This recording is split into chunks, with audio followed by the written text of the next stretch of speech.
Hi, everyone. I'm Jill Switzer with Texas Gun Sense. Thank you for joining this recorded video interview today. Also with me today is Lori Haas from the Virginia. She's the State Director for Virginia for the Coalition Stop Gun Violence. And I'm very excited also to have Ed Scruggs, who's the board chair for Texas Gun Sense. Just wanted to make a few comments before Lori answers some of our questions. Texas Gun Sense is a nonpartisan nonprofit, and we advocate for common sense, evidence-based policies to reduce gun injuries and deaths. I wanted to make a special note today to recognize current race and violence events going on in our country. Many Americans are feeling the pain of violence acutely right now because of the murder of African-American man George Floyd by a white police officer in Minneapolis. This is just the most recent event of this type in this country. Violence perpetrated by guns and otherwise is wrong and preventable. We stand with other Texans and Americans in demanding racism and violence be examined and addressed as the public health epidemics they are. Thanks to all of you who are watching, who work to prevent violence. Now I want to introduce Lori, who is a gun violence prevention leader in this country and in Virginia. Lori, it'd be lovely if you could tell us about yourself and your organization. Sure. Good morning, Jill. Good morning, Ed. As Jill mentioned, my name is Lori Haas. I live in Richmond, Virginia, and thank you for recognizing the current state of play with so many people suffering and frustrated over the pain of too much violence, color of their skin. I live on Monument Avenue. We have Confederate statues along Monument Avenue, and I've been watching, our young leaders demand justice and criminal justice reform in many states and many plays and many landscapes. So we support them, and I thank you for recognizing this time. I have 3 children. My oldest was a 19-year-old college student in April of 2007 and was shot and injured in her classroom during the massacre at Virginia Tech. 32 students and staff were shot and killed. They weren't lost. They were shot and killed and ripped from their families. My daughter survived her injuries. She's healthy. She's a school teacher, married, and with children. And, I saw pain that I cannot describe. Words do it no justice, for the violence that visited these families' lives, and came away with a sense of commitment to do more to prevent gun violence. What were the laws in Virginia? What was going on? How did this person have access to firearms when he so visibly had difficulties and mental health challenges? And committed my life at that time to doing all I could to prevent gun violence.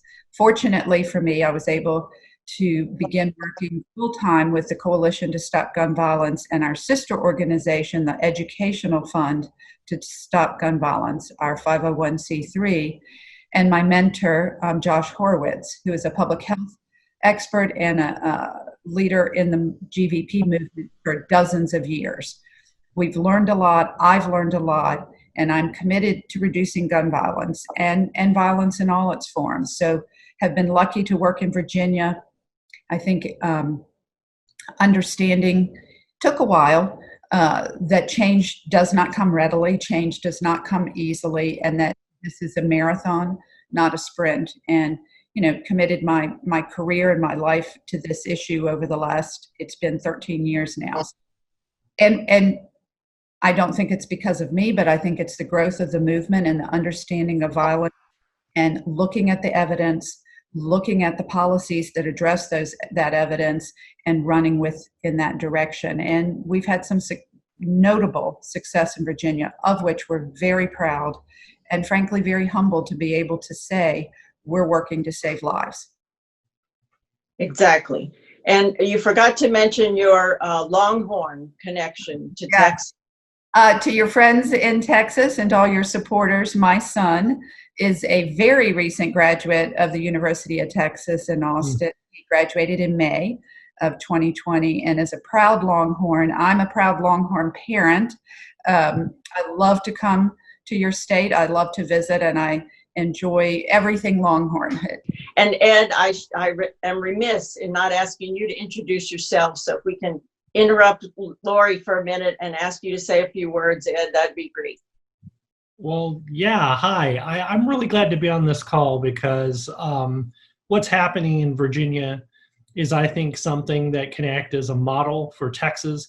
We were talking right before this about one time in this movement, there were two things people could be sure of, that Texas and Virginia would be among the last states to reform gun laws.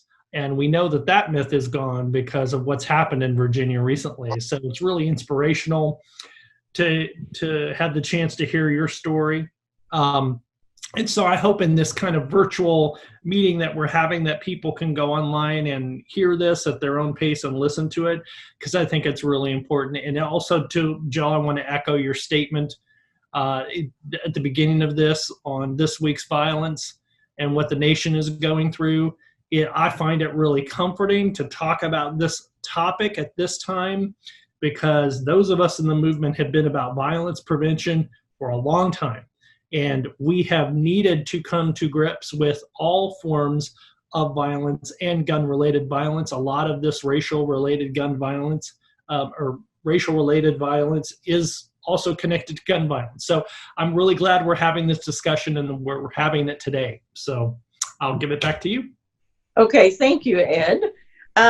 So back to Lori. Lori, can you tell us the history of the gun violence prevention movement in Virginia since you became involved after Virginia Tech? Yes, and I can speak directly to all of the work that I've witnessed and been a part of and participated in since 2007.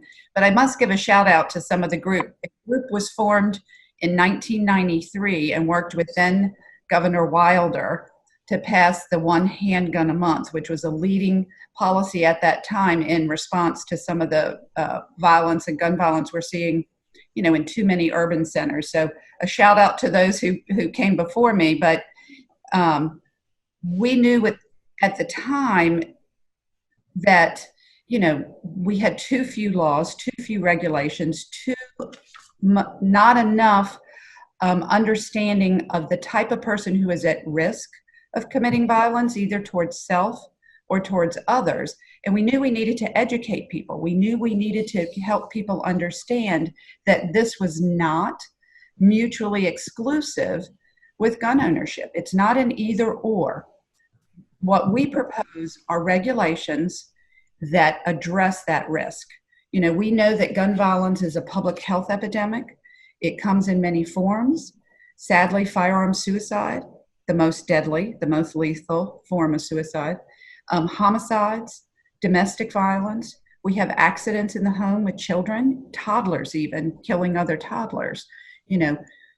We understood in taking a public health model that when you identify the risks, then you can address those risks and you can regulate access to firearms in a method that reduces violence and reduces suicide. We spent literally years doing outreach and education to constituencies all across the Commonwealth, small towns, large towns, urban centers, suburban centers, and frankly, rural Virginia. We have a wide array of geography and, political subdivisions in Virginia, much like Texas. We have we did our outreach to, healthcare providers, treatment providers, agencies, state agencies, the Virginia Department of Health, and worked with them to say, how can we support your work to intervene in the opportunities to disrupt the cycle of violence. We worked with faith leaders and faith communities across the Commonwealth, domestic violence groups. We took a particular interest in what we call impacted communities, those communities that are disproportionately affected by gun violence. Not because of the color of their skin, but because of the systemic racism that we have seen that is historic in too many places and that permeates every piece of their life, from their opportunity for education, healthcare inequities, and other inequities, and frankly, police violence that led to the frustration and violence in their communities. We worked with local agencies, mayors, city councils, small local elected leaders, city council members, to professional groups. The Virginia Bar Association, the American Bar Association, the Virginia Association of Chiefs of Police. We work with the Sheriff's Association. So in my mind, there's no aspect of our community life, our civic life, our personal lives that we should leave untouched. The message from the gun lobby, solely in an effort to sell more firearms and make money, is a fear-mongering message. And that's not what we're about. We're about saving lives. And once people understood the data, the evidence, and the regulations that we were promoting to reduce that risk and reduce access to firearms, we grew the movement. We grew it exponentially all across the Commonwealth. And it made a difference. It made a difference in people's minds, demanding change, demanding that their elected officials do a better job. I suppose demanding change will lead us to the next question about how has the gun violence prevention movement influenced the elections in Virginia during this time? It's been powerful. The growth of the GVP movement across the Commonwealth, and again, the demand for change. You may stick with an elected official and vote for him, once perhaps, and say, you got to do something, you got to do something. And then when he or she doesn't do it, you're like, it's time for a change. And that's exactly what we saw in Virginia. I would lobby at the Virginia General Assembly year in and year out, and families from Virginia Tech podium talking about their dead children. They're dead and gone forever. They're not at the dinner table. They're not graduating. They're not getting engaged. They're not with us any longer. And then other victims and survivors of gun violence. And listening to the response from these elected leaders, frankly, was appalling, just appalling. One woman had lost virtually her entire family, her sister, her nephew, her mother. Her father was injured in a horrific domestic violence situation. Her representative in the state of Virginia, a senator in Virginia, looked her in the eye and said, that's the price we pay. I found it the most disgusting thing I've ever heard from any person, elected or otherwise, and realized in that moment that if survivors, begging for help, begging for interventions, asking people to do something about gun violence, and their resistance was a brick wall that said, we're not going beyond this, and that any regulations were an affront to his or someone else's opportunity to own a firearm, we knew we had to change those seats. We made certain in every forum that we could attend, visit, or participate in, whether it was a campaign rally, whether it was perhaps a meet and greet, perhaps it was a panel or a forum, that we made certain that the questions was asked of every candidate. Didn't matter what party, we didn't care. What are you going to do about the gun violence problem in our Commonwealth? We have too many firearm suicides. We have too many accidental deaths by children. We have too many teen suicides. So we made certain that voters asked the questions, that voters demanded a commitment from their candidates to do something about gun violence. We specifically held gun violence prevention educational events in what I call competitive districts. If we knew a district had 2 people running for office or 5 people running for office, but that district was competitive, we made certain that the information was in the hands of those voters. What is this person's commitment to gun violence? What are they intending to do about it? Are they amenable to the public health model? Will they look at the data and evidence, and will they respond to it? Information and educating candidates, but also educating the voters, is available to all of us, C4, C3, or otherwise, just individuals. We ask our supporters, you don't have to wait for an event that we host. You don't have to wait for a model. Write a letter, do an op-ed, call your elected official, set up a meeting with him and her and ask. And when and if they don't do it, then vote for the other candidate who will. One of the things that was, very grassroots, and I'll share because I think it's a particularly wonderful story. We had a state official. She was a member of the House of Delegates. Constituents in her district took a piece of paper and wrote up the voting records of all of the local officials and state officials in their district and said, this is their voting record on gun violence prevention measures. And they took 8.5 by piece of 11 paper, folded it in half, made a little paper report card.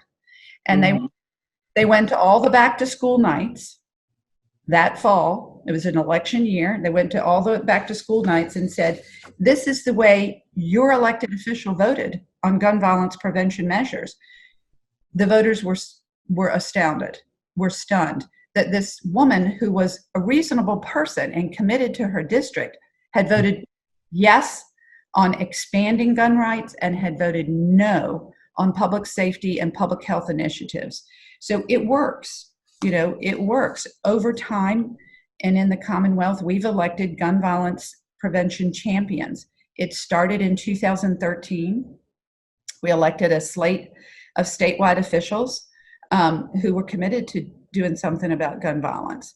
Over time, we've been challenged by gerrymandered districts in Virginia, but the growth of what we call our urban and suburban centers has eventually outpaced the number of voters in some districts who were not committed to gun violence prevention.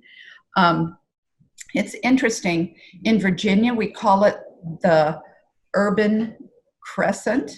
So if you think about the map of Virginia and you start at Northern Virginia, you come south and grab Charlottesville and Richmond, and then you head east to the Hampton Roads area. So it's called the urban crescent. And the number of voters has grown exponentially in these urban centers, and mostly in the suburban centers surrounding these cities. So we've seen an exponential growth of GVP voters in those districts. And when their elected official wouldn't respond.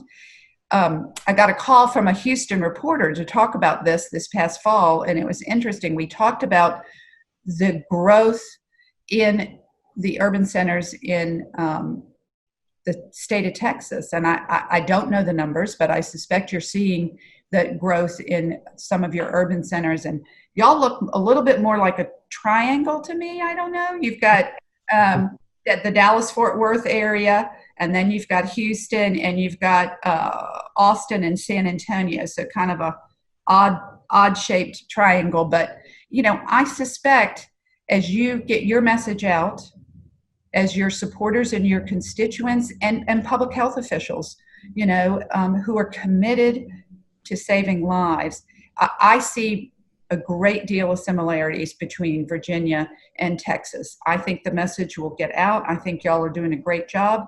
And I just think every supporter and every person, frankly, who has, a care and concern for their fellow man is going to understand that the public health model works, and regulating firearms. It's not an either or. It's not no firearms or 100% firearms. It's regulating access to firearms by persons at risk, and frankly, in certain situations that will reduce gun violence. We're looking forward to it working in the Commonwealth, and I suspect that, over time, you and everybody who cares about reducing violence in Texas will have that same success we've had in Virginia.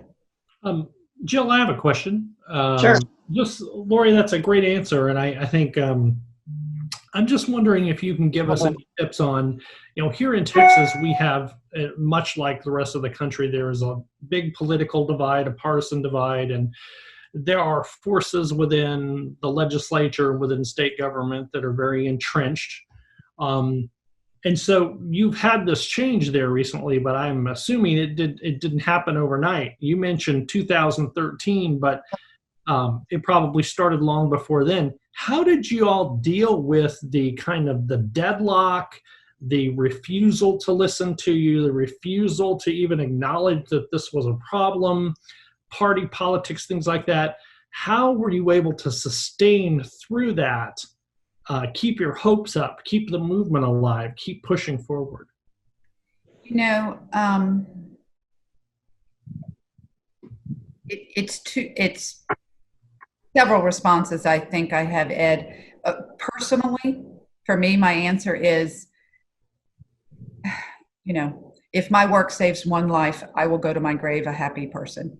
It is a visceral, emotional commitment based on the pain I saw in driving to Virginia Tech that morning, trying to find which hospital they'd taken my daughter to, and listening to the radio as the body count grew and grew and grew, and sobbing, and my husband's concern and others, and just thinking about those parents were driving to pick up their dead children. And, I was fortunate enough that my daughter was slightly injured and she was going to survive, and, couldn't anticipate the emotional journey ahead. But at that moment, I was so grateful. In knowing that this is just the moral thing to do, number one, I'm not going away. I'm going to be committed no matter what it takes. But the realization that as we educated people were like, aha, of course that makes sense. If a person is at heightened risk of committing suicide, committing violence against others, let's give him or her a timeout. Let's pass a risk law, temporarily remove his or her firearms, and then once that risk is mitigated, once that person has received the help he or she may need, we can go back to being a gun owner. So it's an understanding that regulations are, again, not mutually exclusive.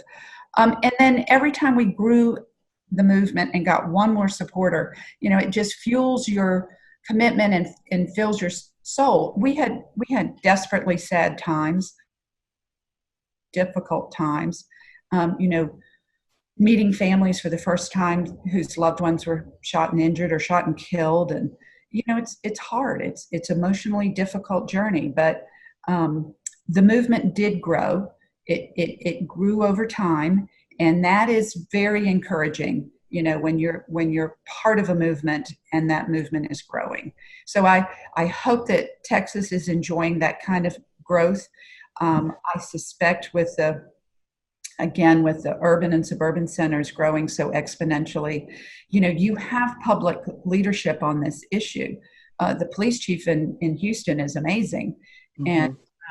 And, his commitment to reducing violence and his commitment to reducing police violence is notable. He's talked, very openly in this last week.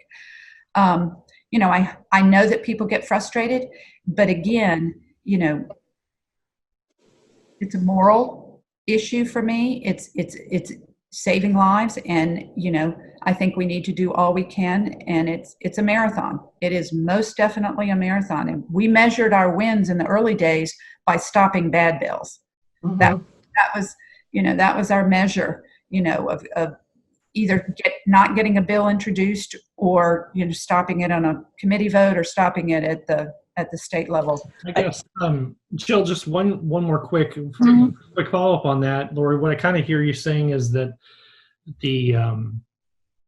the stubbornness of the opposition to move at all and to acknowledge even some basic truths, deny the evidence, deny all the statistics, deny human emotion, sounds like it eventually caught up to them. Would you agree with that? Was that one of your biggest tools that you used?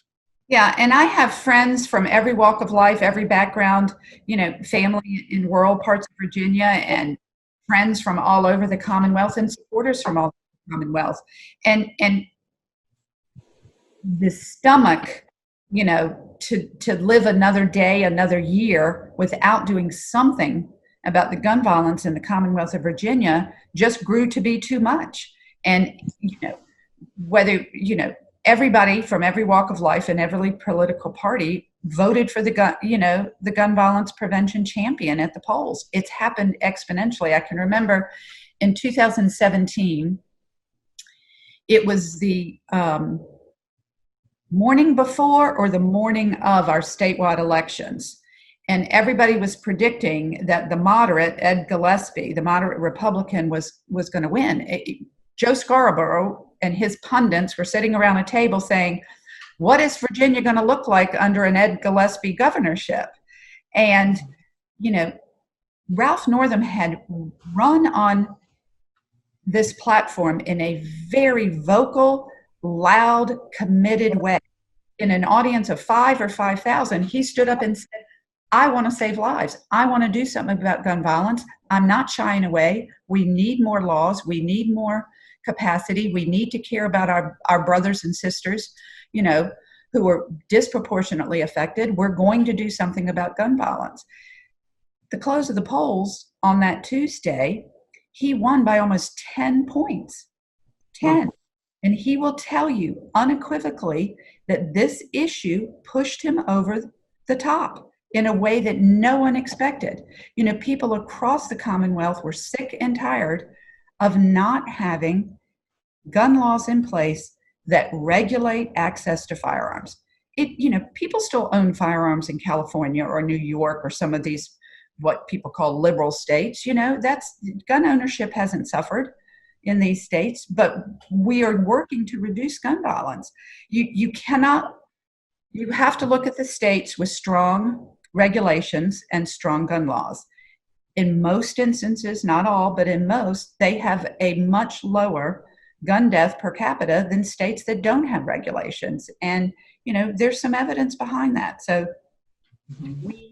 we feel strongly that, again, as people become educated, that it's not, we're going to take all your guns. It's let's regulate access to firearms by people at risk, by times in their life when they may be at risk, and make certain things temporary, and then restore firearms rights in certain circumstances, where the evidence shows the person is no longer at risk.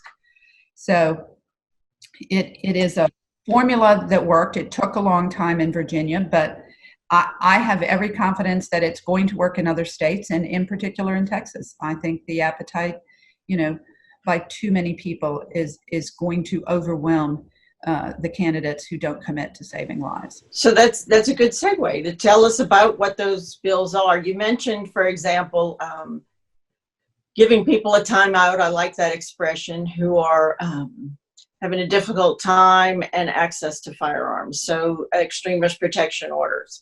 Mm-hmm. So if you could talk about that and some of the other bills that passed, that would be great. The governor put forth a package of bills and we passed 7. One is an extreme risk law. We passed a background check, requiring background checks on all gun sales. We increased penalties for child access prevention that results in injury or death. We gave localities the authority to regulate firearms in certain situations. We reinstigated the 1 handgun per month purchase limitation. We took and improved the permanent protective orders. All permanent protective orders now prohibit possession of firearms, whereas not all of them did. And for our law enforcement officer, for the requirement that persons report their missing or lost or stolen firearms. We know that those firearms are fueling the unregulated market. It's not a black market. They're not required to report them. So too many persons would go and buy, let's say, 10 firearms, traffic them into the streets legally. It's all legal. But then when one of those firearms might be found at a crime scene, law enforcement would trace it to the last known legal owner, and that legal owner would say, oops, I lost it. Oops, it was stolen.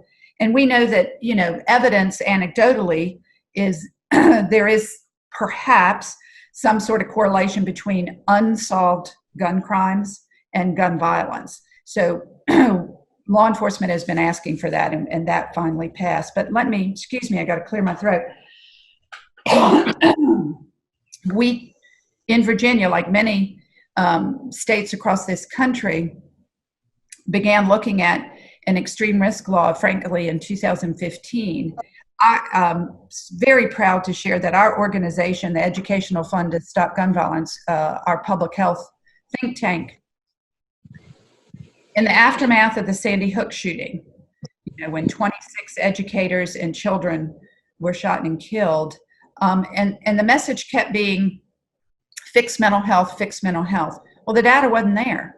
Mm-hmm. Of course, we need more resources and more treatment options and less stigma for persons suffering through various mental illnesses. But if we solved, quote unquote, the mental illness problem, it wouldn't solve the gun violence, problem. Only 3 to 5% of persons with a diagnosed mental illness are ever going to be violent towards others, interpersonal violence. Most of them suffer from violence, and most suffer from, self-inflicted violence. So that it wasn't the answer. We gathered a group of experts in a room and said, if guns don't kill people, but people kill people, who are those people? What are the risk factors? How do we identify them? What are the circumstances under which persons are at risk for violence? So through a great deal of research and study, this group, it's called the Consortium for Risk-Based Firearms Policy, put out a report and said, we need to look at risk and we need to pass risk laws in this country.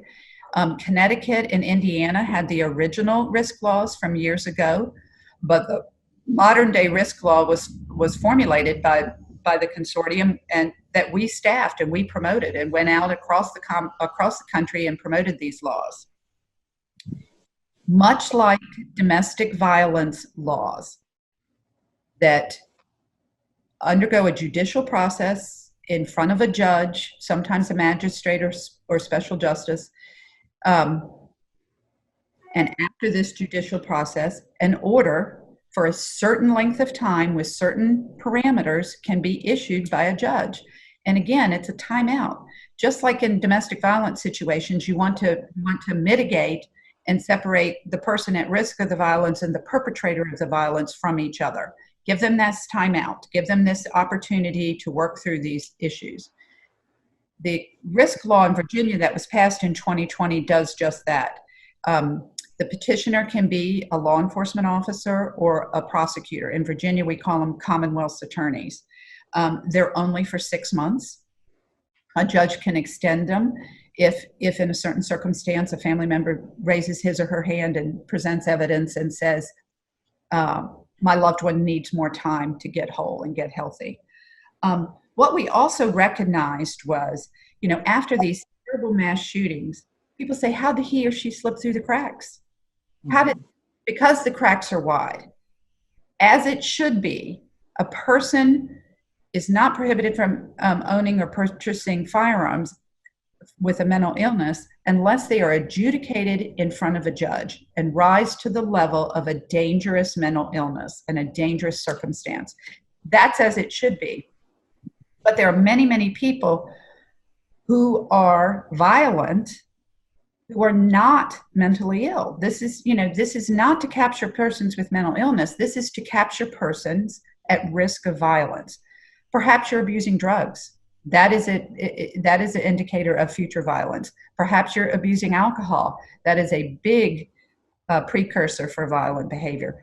Perhaps you're an angry person. That, if you arm an angry person, that person can commit deadly and lethal violence. So most of the risk laws across the country have very defined parameters. You cannot use them for retribution. You can't go to a judge and say, hey, my neighbor, cut down my hedge, take away his gun. Isn't going to happen. That, they're meant to address a person at risk of harm to self or harm to others. And anecdotally, we're seeing them used successfully across the country, very successfully. The Parkland shooting in Florida was a very vivid example of a person who was at great risk of committing violence, and law enforcement did not have the tools to separate his firearms, did not have the tools. What was the reports in the news that law enforcement officers had visited that shooter, 20 some times? Mm-hmm. And people said, why didn't they take his guns? They don't have the legal authority. What we've done in Virginia is given our law enforcement officers the legal authority in very defined situations to separate a person from his or her firearms. And they're temporary. And once that person gets the help he or she needs and the evidence is in front of a judge, the order expires after 6 months. What we've also learned anecdotally across the country is they're working. The adversarial nature that some of the opponents of this predicted hasn't happened. Most people are grateful for the help and the intervention. Most people don't want to be frustrated and angry and considering self-harm. Most people just are crying out for help. And the law enforcement are happy to have this tool to be able to save lives, individual lives, and then frankly, we're seeing it being used by persons threatening mass shootings. So, Lori, I have a question on that, and this is a key issue for our organization. It came up after several of the mass shooting events that we've had, and it's just been in the air. And one of the comebacks that opponents have, there's a lot of fear out there saying that this is creating a thought crime, that it will be abused. It'll be abused by angry ex-wives, by girlfriends, by neighbors, that you will have a situation where police will be taking away people's weapons because they don't like their personalities and so forth and so on. And we know from statistics in other states that that's not happening. But I can tell you, at least here in Texas, that fear, there is a culture almost built around the fear of this law, maybe even more so than some of the other gun violence prevention measures, that this is an example of the government telling you what to think and coming in. How do you counter that? Or were you able to counter that in Virginia at all? Yeah, we were able to counter it in many situations, not all. There are just people who are intransient and, stuck in their way of thinking, and you're not going to change their minds. And frankly, we didn't try to change those minds.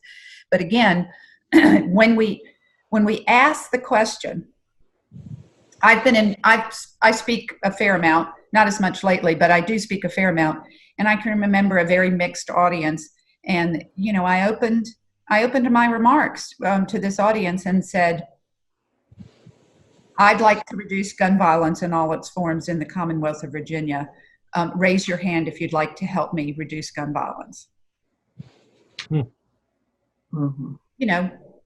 Everybody in the audience, frankly, if they didn't want to raise their hand, they had to. You know what I mean? And then I asked for ideas from the audience of ways that they thought could reduce gun violence. And of course, some of the more educated ones who you might say were on my side, had some ready answers. But I knew who my opponents were, and I called them out. And I said, Mr. Smith, what are some of your ideas? Help me understand, what do you see as the gun violence problem? And we went through it, over and over and over again. And, when I said, can you understand that this is our moral duty, and appealed to some in the audience who had Christian ideals and said, we have to do this. Let's understand what I'm talking about.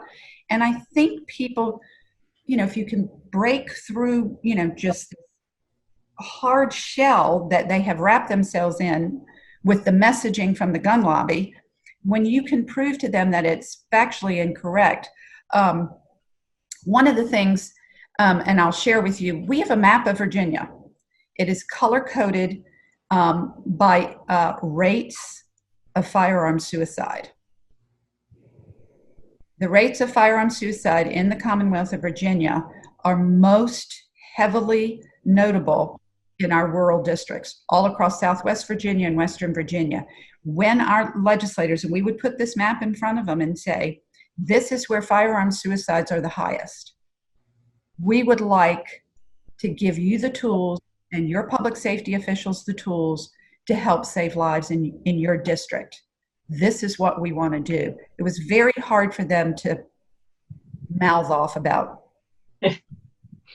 oh, gun rights, you're going to take my gun, you're going to take my gun. In the Virginia law with regard to risk, there is a clause in the law that if you petition, under fraudulent circumstances, you get punished.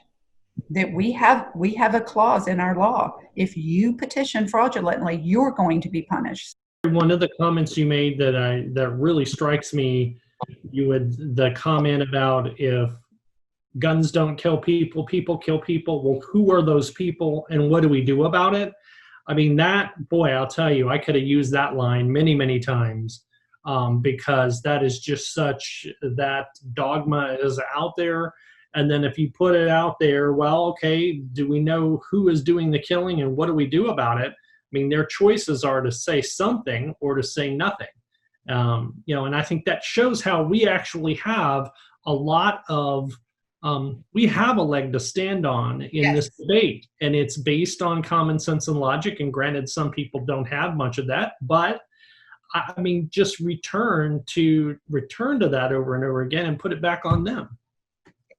I think you couldn't be more correct, Ed, and I think that's what has been valuable to me, in Virginia and as a leader in Virginia, is to always go back to the evidence, always go back to the data, always go back to the risk, and frankly, always go back to the moral, compelling argument that this is about saving lives.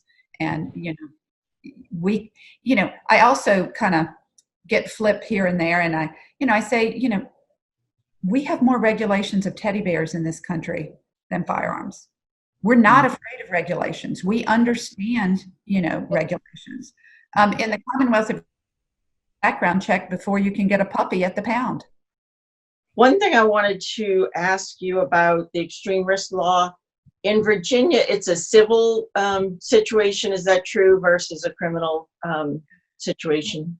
Yes, in Virginia, it's a civil order, and I believe in every state across the country, there's civil orders. They're heard in front of a judge and through a judicial process. Every state has a little bit different judicial processes. And they're based on domestic violence laws, which are in use in every state in the country, number one. Number two, they have been challenged repeatedly in the courts, and they have, been found to be constitutional. A person goes in front of a judge. In the Commonwealth of Virginia, we have something called an ECO. It's an emergency custody order. If a law enforcement officer, in his judgment, using his judgment in a snapshot in time at the moment, believes that a person is in serious mental health crisis, he can take a person into custody. It's an emergency custody order. And we're talking about temporarily separating a person at risk from his or her firearms. We understand, again, risk, and it is up to public health and public safety officials to intervene when there's risk. So, in Virginia, we anticipate a family member might call a law enforcement officer and say, I'm very concerned. Here are the circumstances. The law enforcement officer will initiate an investigation, and they'll go in front of a judge. And, the judge will look at the evidence. It has to be clear and convincing. You get a permanent, not clear and convincing, excuse me. There has to be evidence and a preponderance. I'm not sure of the legal term. And, in front of a judge, and he makes a judgment call. We have judges for a purpose. Mm-hmm. They are to judge. They are to evaluate, absorb, listen, use the law, and make a judgment. And we're going to rely on our judges to issue these civil orders, and we are hopeful, and based on the evidence across the country, that these are working to save lives. We're confident. So universal background checks, Texas Gun Sense has been around for 7 years. Some of the folks on our board and supporters have been doing this work a lot longer than that.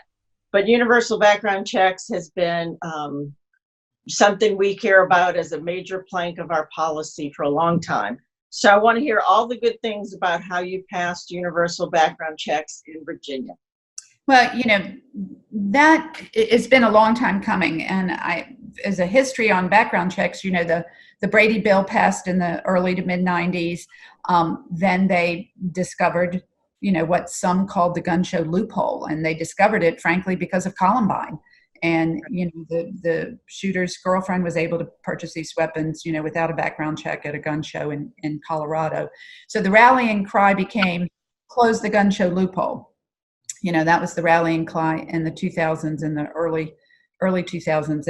And then over time, we realized that gun shows weren't the only place where firearms were being sold.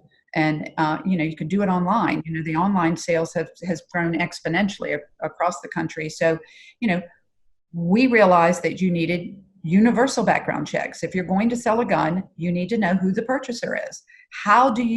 We have some prohibitors in this country that under federal law, if you're convicted of a felony, if you have been adjudicated dangerously mentally ill, if you're certain other circumstances that prohibit you from purchasing and owning firearms. And so how do you find out about the purchaser if he or she is a legitimate buyer? There is one quick, simple way.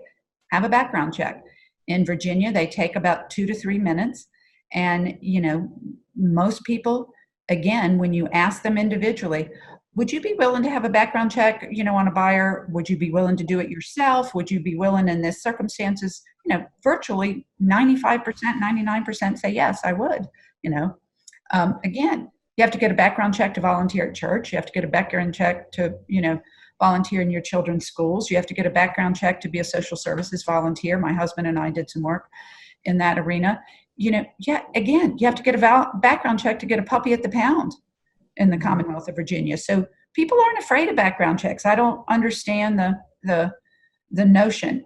It is the rhetoric of the gun lobby that some people have absorbed, as the flat out truth when it's not truthful. The majority of gun owners are more than amenable to background checks. And I think that elected officials in Texas would be wise to listen to their constituents. It's just not a scary thing. People do them all the time.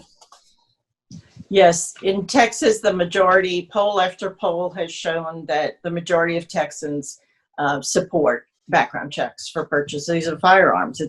It's not rocket science. Next is that you mentioned is the Child Access Protection Law. We have one in Texas, and I'm proud to say we're one of the first states to have a child access prevention law. We have noticed, gun violence prevention folks have noticed, and the governor noticed, but it didn't get through the legislative session, that there's some weaknesses. Nothing is a felony. Everything's a misdemeanor charge even if someone dies as a result of giving children access to firearms. And it's only up to age 17. 17 younger. So the Santa Fe shooter was 17. So we cannot hold those adults responsible for allowing him access to that firearm. So I see that it was an increased penalty in Virginia. Is that reached to the level of felony? No, it has not. This bill was difficult to get through. There is some knowledge that holding parents responsible in certain situations just didn't have the support and appetite as some others. We know that safe storage results in less opportunities for children to have access to firearms. We have a teen suicide problem in the Commonwealth of Virginia, and we raised the age in certain circumstances to 18. So that was the goal bill, that it captured a higher age range and an increased penalty.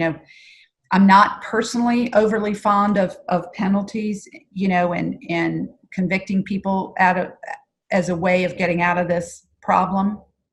What we did do in Virginia as another measure to incentivize safe storage, we passed a bill that gave a sales tax exemption to persons purchasing gun safes. We know that, again, access, if I could say one word to anybody in Texas, it's access. Look at access. What does that mean? But storing your firearm locked up, unloaded, it must be unloaded and locked up, and then the ammunition separate from that firearm, especially if you have children in the home of any age, is going to be a preventative measure. We know that guns in the home do not make you safer. We have a great handout on our website. I hope you'll find it, Jill. Guns in the home do not make you safer. There is no data point anywhere, legitimate research or data point that convinces me otherwise. And there's every data point that guns in the homes make the persons living in that home at a much, much increased risk of being a victim of that gun. Lori, this is an issue that I find among our most frustrating, because Texas has a major problem with this. We typically lead the United States in the number of children shot and killed by other children, minors who die in accidents, or I know there's no such thing as an accident or unintentional shooting, but this is one that has always escaped me, trying to understand the rationale behind opposition to these laws, especially after what happened at Santa Fe High School, which we all know occurred because a 17-year-old was able to access weapons out of a closet and take them to school. Nothing's going to be done about that. That parent will not be held liable because of our weak laws. But over and over again, we see, and this is a big problem in minority communities, of children that gain access to guns, and also in rural communities. There was a case last year of a 10-year-old shooting and killing his 12-year-old brother because they were having a minor argument. The laws that are on the books are rarely ever enforced. I have searched for instances where parents and guardians were actually charged, and it almost never happens. And that's because the decision is up to local district attorneys, prosecutors, who don't want to go there because the issue is so toxic in their communities. At least it seems to be, anyway. It's one thing to have the laws; it's another thing to actually have them enforced. Do you have any ideas on that? How have you all dealt with that in Virginia? Deal with it? Again, we had a situation in Virginia years ago, and it's horrific. At 10, I believe that ages were like 10 and 12 or 11 and 9, somewhere in that preteen range. It was two brothers. Their neighbor, who was a good guy, he was a good Samaritan, would watch the boys when the single mother had to run a quick errand or had to go here or there. And, they didn't really need a babysitter, and she just needed to run out for 20 minutes. And he'd say, send him to my house, send him to my house. He was a neighbor. He showed the boys his firearms. Of course, they were curious, and, he taught them some use of the firearms. On a separate occasion, and another occasion, they're at his house playing. He's in the next room. They find the firearm, and one of them accidentally shoots and kills his brother. Interestingly enough, in the case, the prosecutor brought charges, but we didn't have enough meat on the regulation in the code. He couldn't get a conviction. So we do see it in the Commonwealth of Virginia. It's one of the reasons that there were people who pushed, so hard for these child access laws. Sadly, Ed, I don't have an answer. I don't understand it. Our children are our most precious commodity. They're resources. They're our future. We should do, and in many circumstances, we do commit to doing everything to keep them safe from harm. And this is one that just boggles my mind, that we don't do everything possible to keep our children safe. Perhaps, an education campaign, with the prosecutors, find a friendly prosecutor who would say, listen, this is a problem in the Commonwealth, in the state of Texas. What can we do about it? Let's educate. Sometimes just some education campaigns can tweak somebody's mind, can make somebody pause. That's what you want. You want to pause. what is this safe? Is this, healthy? Am I putting my children at risk? I have some data on Texas. In 2018, 143 children and teens committed suicide with a firearm. Mm-hmm. That's, what is that? A little more than every 3 days? It's a horrible statistic, and it's one that our state lawmakers don't really acknowledge. It's horrible. Choosing to ignore that statistic should give everyone pause and should make everybody want to change, their elected officials in Texas. Again, all we're talking about is separating, children and teens from access to firearms. We're not saying get rid of your gun. We're just saying, prevent the access. Do what is responsible as a parent and as a gun owner to prevent your family members, your children, those at risk in your home from injuring themselves or others. How many teen suicides do you read about and the parents are like so overly distraught because they said there were no warning signs? Mm-hmm. There were no warning signs. Let's keep our kids safe. Let's lock up those firearms, lock them up, unload it, and lock up the thing. 143 children in Texas committed suicide with a firearm in 2018. That's unacceptable. Mm-hmm. So you raised another issue that's a huge issue in Texas is disarming domestic abusers. Mm-hmm. I don't know the situation in Virginia, but even when orders are issued, final domestic violence orders, nobody goes to get the guns. Mm-hmm. And a few cities have come up with their own protocol where they'll go get the guns, but they're tend to be grant funded or temporary, or only one court in that city. For example, last session there was a bill that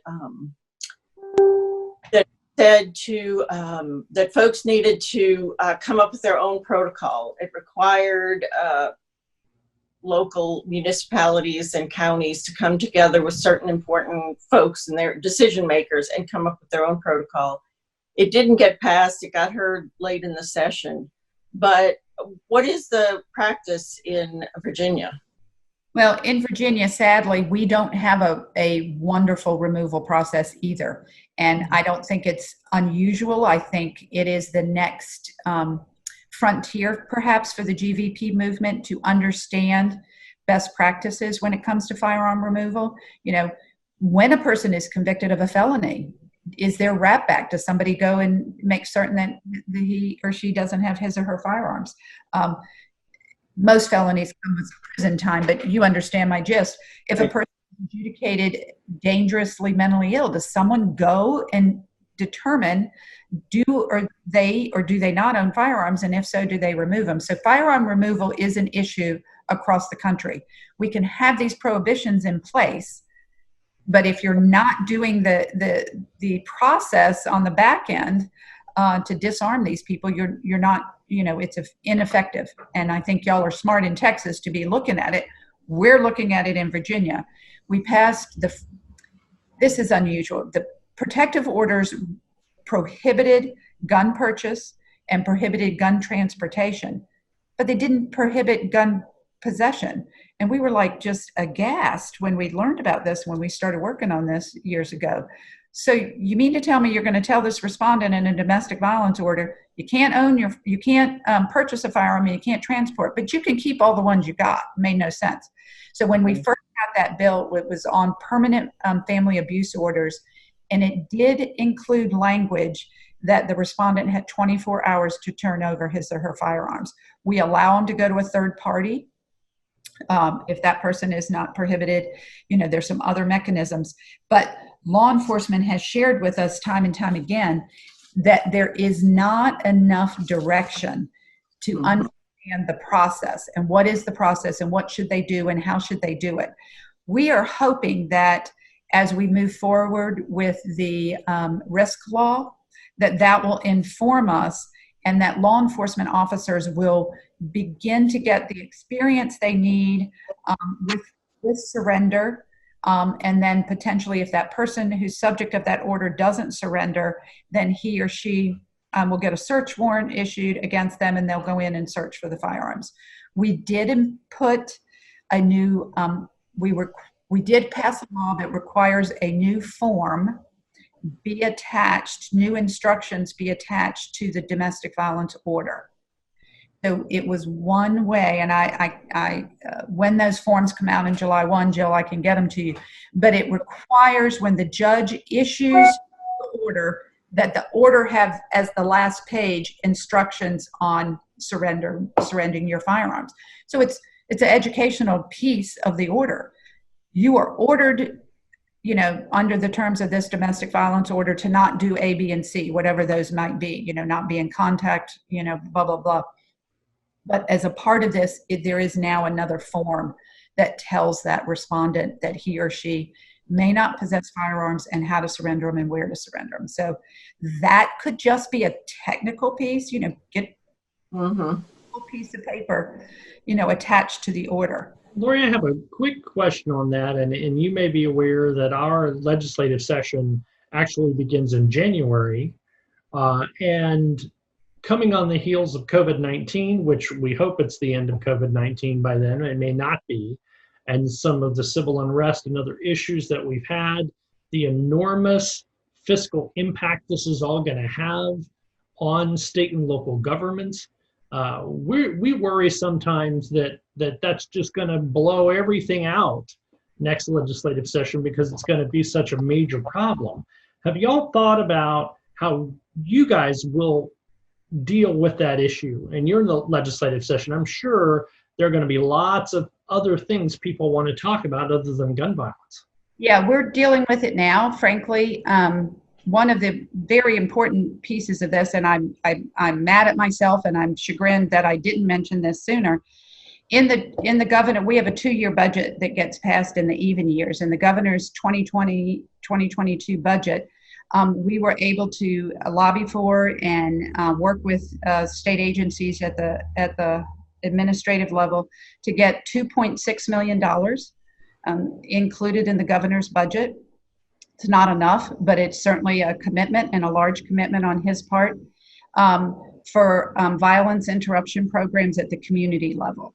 We understand that, because of the inequities that too many localities face and too many communities face, begets violence in a lot of forms. And we want to understand and to be good partners to our community leaders. We think they deserve the support from the Commonwealth of Virginia and from this administration and from their elected leaders. So we worked hard to get some funds in the governor's budget. So I want to especially thank Lori, and I'm going to transport her to Austin for our legislative session to talk some sense around here. Thank you so much, Lori. Thanks for all of your advice, and we'll be calling you often. Thank you for having me. I'm happy to be here.